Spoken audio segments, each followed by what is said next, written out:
ஒரு நிமிடம் ஒரு மருத்துவம். குழந்தைகள் ஆரோக்கியமாக இருப்பதற்கு என்ன கஞ்சி குடுக்கலான்றத பார்க்கலாம். நான் உங்கள் டாக்டர் நித்யா, சித்த மருத்துவர். ஸோ கேழ்வரகு. கேழ்வரகு அப்படின்னு சொல்றது நம்ம எல்லாருக்குமே தெரியுங்க. அதிகமான கால்சியம், ஃபைபர் கன்டென்ட் இருக்கக்கூடியது.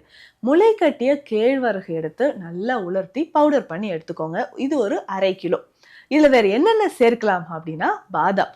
ஒரு 50 கிராம் அளவுக்கு பாதாம். அதே மாதிரி வால்நட் ஒரு 50 கிராம் வால்நட். வேர்க்கடலை ஒரு 100 கிராம். ஸோ இது 3மே லேசா வறுத்து நல்லா பவுடர் பண்ணி இதனோட சேர்த்துக்கோங்க. அவ்வளவுதாங்க. டெய்லி காலையில இதனோட கொஞ்சம் பால், தண்ணீர் சேர்த்து, அதே மாதிரி பனங்கற்கண்டு கொஞ்சம் சேர்த்து நீங்க குடுத்துக்கிட்டே வாங்க. டெய்லி காலையில 1 கிளாஸ் அளவு. இது குழந்தைகள் குடிக்கலாம், பெரியவர்களும் நம்ம குடிச்சுக்கலாம். இல்ல ஆஃபீஸ்க்கு நான் அவசர அவசரமா போயிட்டு இருக்கேங்க, காலையில பிரேக்ஃபாஸ்ட் எடுக்கிறது லேட் ஆகுது அப்படின்னு சொன்னீங்கனாலும் இந்த கஞ்சியை நம்ம குடிக்கலாம். ஸோ பொதுவாகவே முளைக்கட்டிய ஸ்ப்ரவுட்ஸ்லாம் நம்ம எடுத்துக்கும் பொழுது உடலுக்கு புரோட்டீனும் நமக்கு கிடைக்கும், கால்சியமும் நமக்கு கிடைக்கும், உடல் சோர்வு ஏற்படாமல் இருக்கும். சர்க்கரை நோயாளிகளும் இதை பயன்படுத்தலாம். ஸோ இந்த மாதிரி பயனுள்ள மருத்துவ தகவல்களுக்கு நம்ம பேஜை ஃபாலோ பண்ணுங்க. நன்றி.